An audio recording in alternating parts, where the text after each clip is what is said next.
Three, two, one, and I'm on the air. And I'm clearing my throat. It's that fresh New York City air that just fills up my lungs.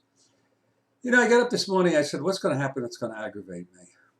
And by the way, I'm wearing my good T-shirt. And the thing that's aggravating me today, which would probably aggravate you if you know what I'm talking about, is the FBI battle with Apple. I've met people from Apple, and it's never ceased to amaze me how unbelievably stupid most of them are. And I've always felt they're kind of like shysters, because what they do is they come out with a model of the phone, and then a little while later they come out with a new model, and then they come out with a new model. I have a feeling they probably have the next 20 models all set to go. They're con guys. It's a con artist, and they're very, very clever. And I think generally speaking, when it comes to their marketing, they're pathological liars. On the other hand, I'm not too thrilled with the FBI.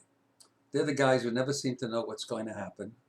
We spend billions of dollars on running that agency, and all kinds of bad things go on in the world, and they turn out to say, ooh, surprise, surprise. I mean, if I can remind you of 9/11, we had 19 guys plotting a plan. They had, 19 wives? They had 19 children. They have 19 cousins, 19 relatives, 19 friends. 500 million people must have known that that plot was coming down the pike. And what was the FBI doing? They were looking for drug dealers in Brooklyn. Anyway, so I've now established that I don't like the FBI, I don't like Apple. In the latest controversy of our news pages, where the media is completely neglectful, Apple will not help the FBI to get information from a terrorist's phone, iPhone. This is the guy who's one of the two people who killed all the people in San Bernardino. Apple says, no, we're not going to help you, FBI. We're not going to help you get into the phone. Well, first of all, I don't understand why in the world the FBI had to ask Apple anything. If they have the phone, which I think they do, all they had to do is ask me, and I would give them a list of maybe 10,000 people who could break into an iPhone and give you all the information. Okay, I'm not discussing the legal aspect of it, but the guy is dead, so I can't see the objection. In addition to that, the guy had a phone bill. I get a phone bill, you get a phone bill.